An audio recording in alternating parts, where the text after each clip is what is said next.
Hello, everybody, and welcome to Mastering Midlife, How to Thrive When the World Asks the Most of You. I am your host, Mark Silverman. Today, I'm so excited. I met a new friend named Mitch Schneider. Mitch has spent over 40 years as a recognized leader in the auto industry. He speaks on leadership and building businesses.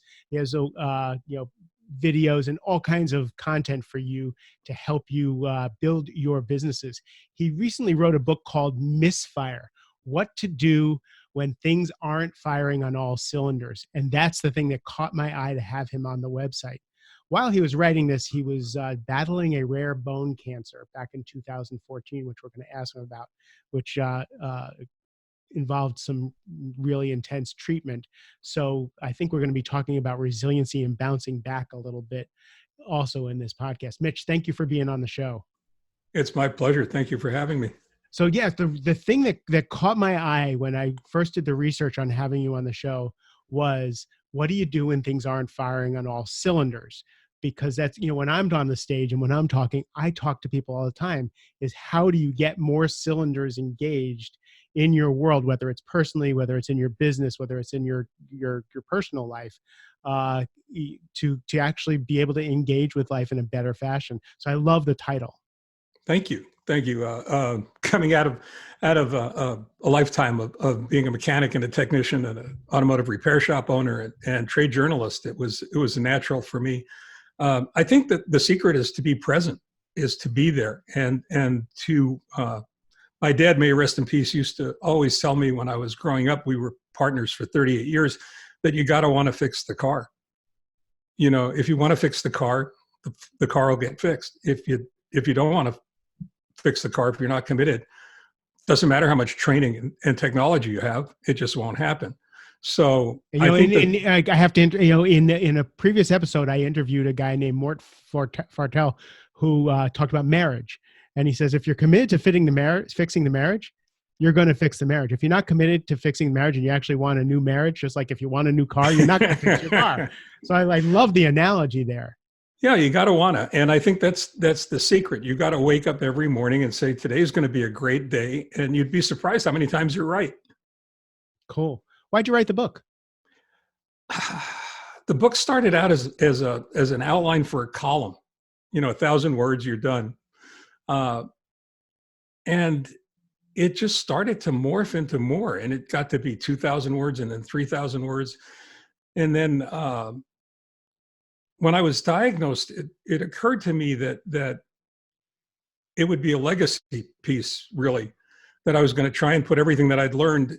When I was diagnosed, I was told, go home and get your things in order. You have a very rare form of bone marrow cancer. It's not treatable. It's chronic, and it's terminal. And at that time, it was.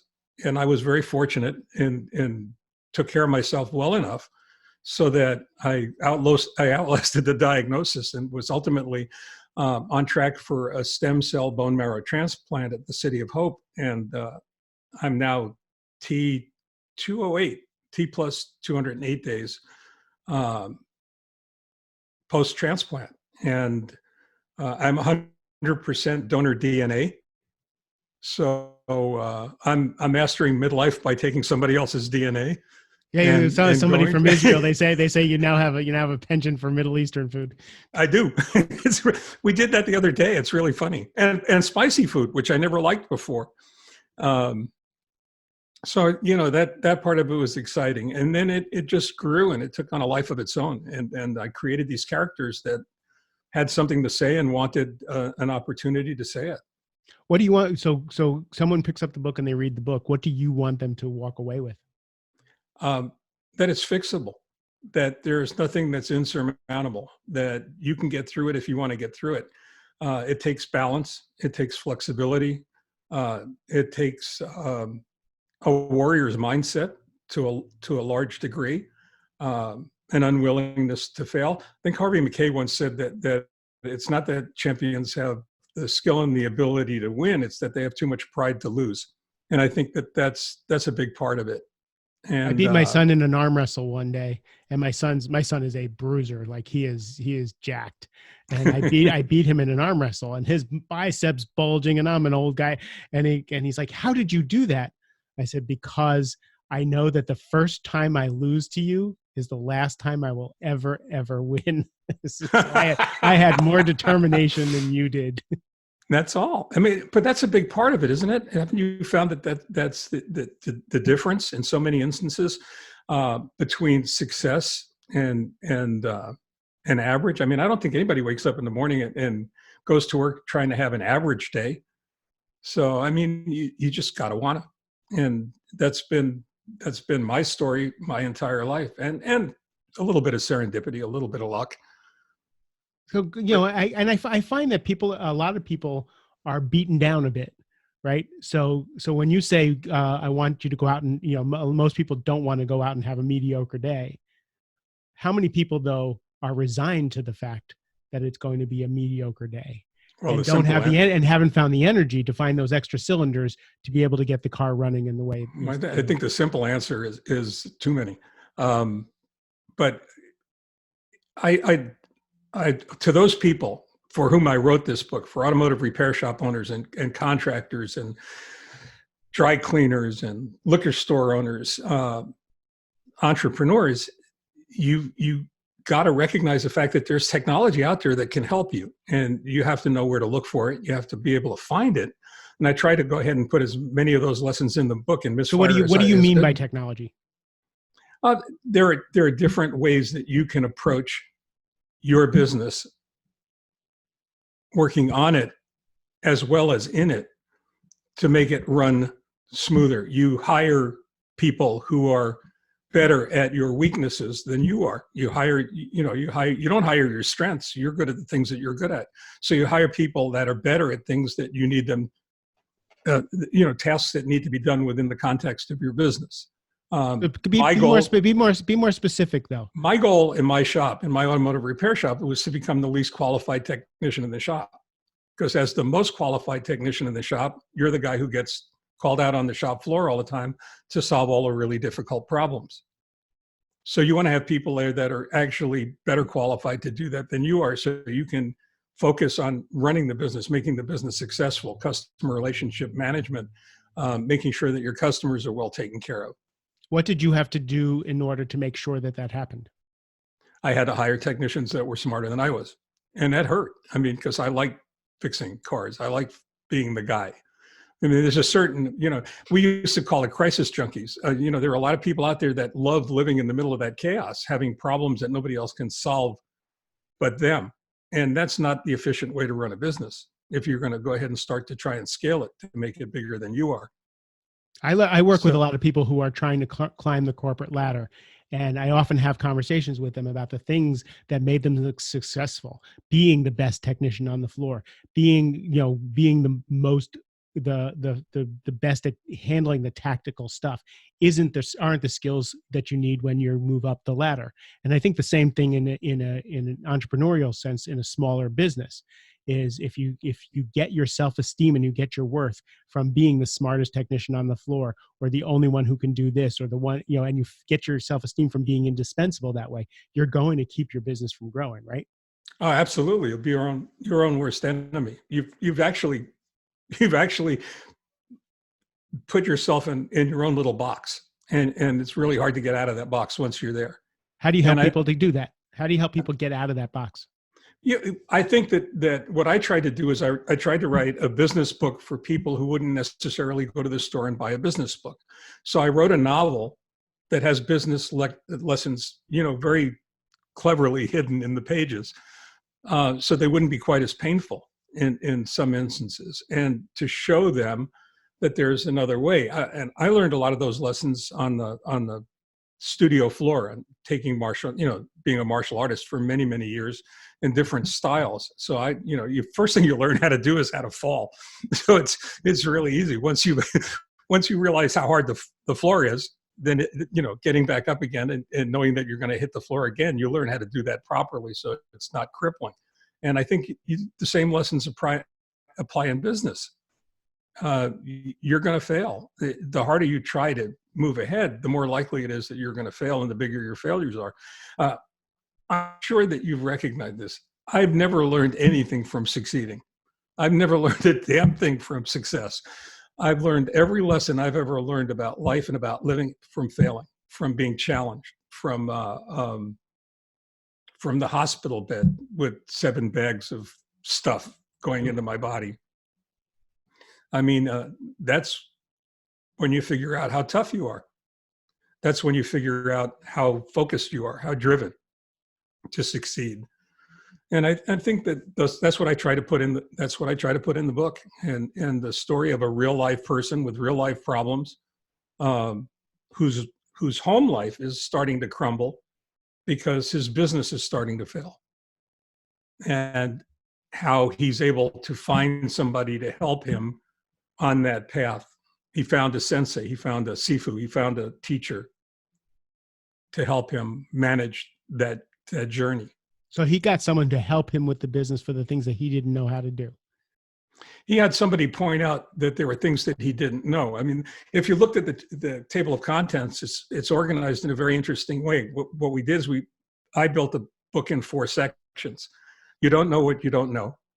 The second section is you know what you don't know, which, the first section is you don't know what you don't know. That's ignorance. Everybody's there. We all start there. The second section is you know what you don't know, which is the beginning of wisdom, because you can find that out. My favorite is the third section, which is you don't know what you know, because you've learned and grown and been exposed to enough things. So the problem comes up that you really didn't think you were qualified or capable of, and you managed to go ahead and solve it. And the fourth, of course, is confidence, where you know what you know. Wow. Got it. I love it. That's great. So you talk a lot about replacing fear and anxiety and frustration with more mindfulness and flexibility. And I think that comes from your martial art and Eastern traditions also.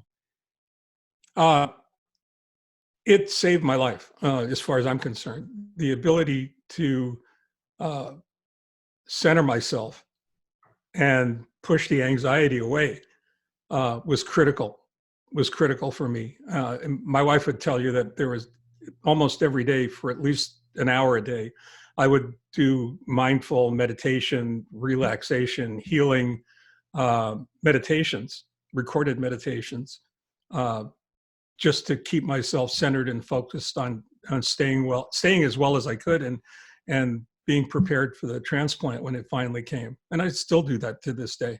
But so what prompted you to start that practice?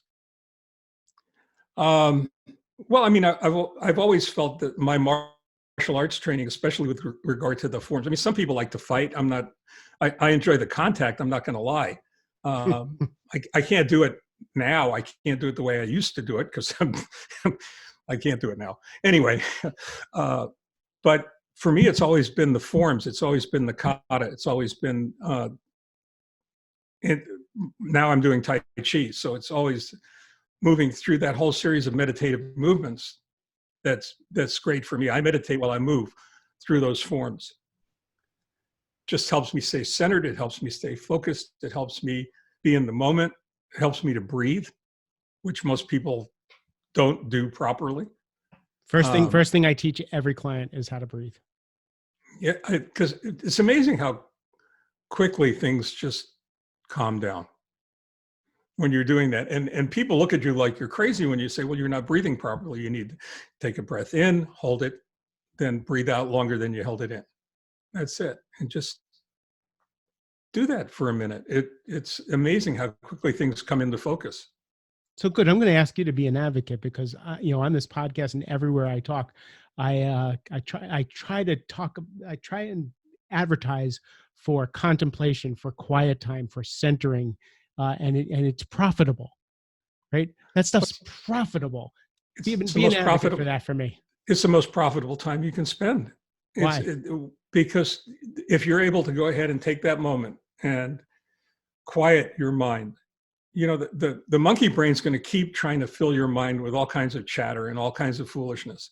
But if you're able to just quietly sit and say, oh, that's interesting, and then go back to your breathing.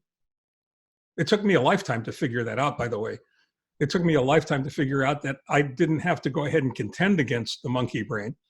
I just had to recognize that it was real and say, oh, that's fascinating, and then go back to my breathing.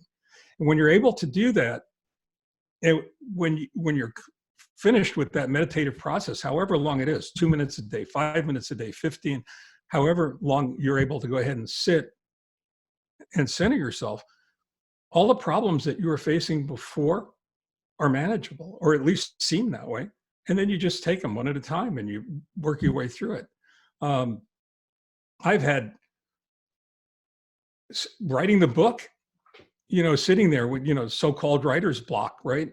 I've had times where I've just stopped, centered myself, meditated, and then 2 chapters later realized that I had all the inspiration I needed. What I love when about that is allowed it means myself that to you find connect. it. Means that you connected with Yes. the muse, right? Yes, absolutely. But I mean, that it's works there. in business, right? Absolutely. It happens all the time in business. How many times a day are you crippled by a problem that you think is insurmountable, and you stop for a moment and come at it from a different, we're always saying, what? Well, what if we said, what if? Or what if we said, what if not? Love that.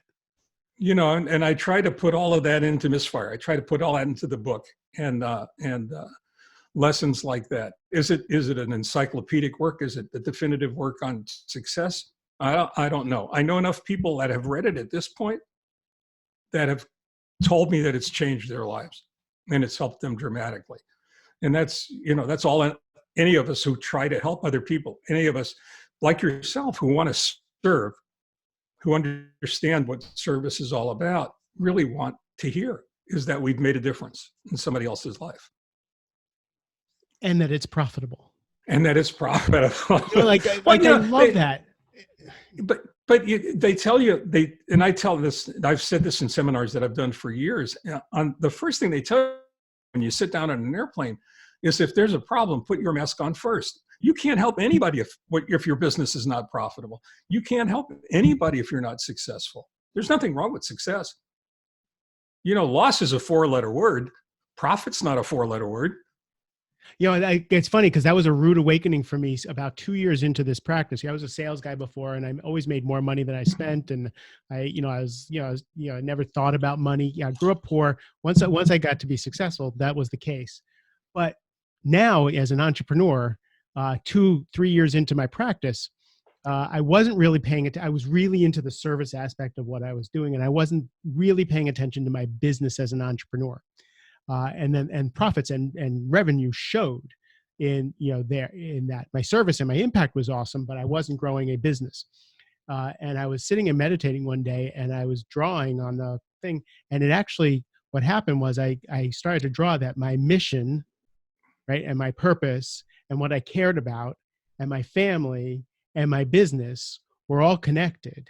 And that if I wasn't profitable, right, my mission, my what I had to say wasn't going to get out into the world. The impact that I wanted, I couldn't make the impact on the world if this wasn't profitable, because nobody would be listening to me, right? And then my family, if my family is important to me, if this isn't profitable, I'm not supporting my family. And then I started to see that all this was connected, and that profits and that a successful business actually is integral to everything, every spiritual value, every service value, every Californian value I want to put out in the world. Profit's at the center of it. I think it has. I think it has to be. I don't think you can help anybody else until you can help yourself. And if you look at Maslow's ladder, right? If you look at the rungs on Maslow's ladder, physiological needs, the need for security, and the need for esteem and to belong are all below self-actualization. So if you're hungry, if you're cold, if you have not met those needs yet, you can't be successal. So you have to go ahead and figure out a way to make that work. And I had a very dear friend of mine, and I think this is worth mentioning. I had a very dear friend of mine who used to say, the secret of a long and happy life is to find something you love to do, learn how to do it well enough so somebody else is willing to pay you to do it, and then learn to live on what it pays. And I don't know that that's accurate. I think the secret of a long and happy life is to find something you love to do, learn how to do it well enough so somebody is willing to pay you to do it, and then figure out how to make it pay what you need to live on. So if you if you flip that switch, then you're there. And And I think that's maybe that's the central message of Misfire, that it's a tune-up for your life and your business, and this is the way that you do it. And you can serve more people the more successful you are. So now that you're healthy and it looks like you're going to live and you're going to be with us. Healthier. I'm on that journey. You're healthier. What's on the agenda for you? What's, now that you wrote the book, what's next for you? Well, I think that for me right now, the idea is to get the message of Misfire out there and to try and, create awareness and interest in the message that's hidden in the book, and to get people to look at it and read it and think about it, talk it, implement it, and make it part of their everyday lives. And then we'll do that. This is a wonderful media for me because I get to meet and talk to wonderful people like yourself. And when I'm able to travel, I still can't get on an airplane. I'm still 100% immunocompromised. Sure. So, anybody in your audience that's had a brand new baby, that baby has more of an immune system than I have at this moment because they killed all my marrow, they killed all my immune system. And I'm just now coming back from that. So my goal is to go ahead and to do that. And then ultimately, when I have the opportunity to go back on the podium and have an opportunity to speak, I'd like to do that as well. Okay, well, we need your voice, so I want to see you healthy. So what haven't I asked you? What did I miss in what you're imparting to the world that you'd like to share that I didn't ask about? I think that we all have the tools. We all have it within us to succeed, and we fill our lives with distractions and with clutter and chatter, not moving us closer to our goals and objectives. And that as soon as we start to eliminate the clutter and the chatter and the distraction, we can see our goals and objectives more clearly. And the most important message, I think, really is that if we're going to be successful, we have to start the sentence with I. Right? Another great story. I had a friend of mine who used to be a rep. He was in Philadelphia, middle of the winter. His 6-year-old son comes in. He's covered with snow and slush and mud, and he's crying. And Ray said to him, he said, "Chris, what happened? What's the matter?" And he said, Billy Johnson punched me in the face and pushed me down the hill." And Shirley, Ray's wife, said, "Chris, tell me, start the sentence with I." And he said, "Billy punched me." He said, "Billy," and she said, "No, Chris, start the sentence with I." And he said, I kicked Billy Johnson in the stomach, and then he punched me in the face and pushed me down the hill." So the secret here is to start the sentence with I. It begins with you and what you want and what you need. And then it just blossoms out from there. And I think that's the central message of success for everyone, really. And making the success about service, about serving other people's wants, needs, and expectations. And I think the more you give, the more you get.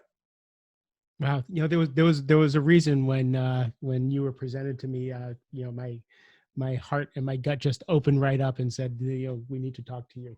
So if you can't get enough of Mitch, I'm going to put in the show notes links to his website, to the Misfire website, and to find out more about him and his content. Is there any special place besides your website that you want people to go to know about you? Misfirebook.com is probably the best place to go ahead and do that.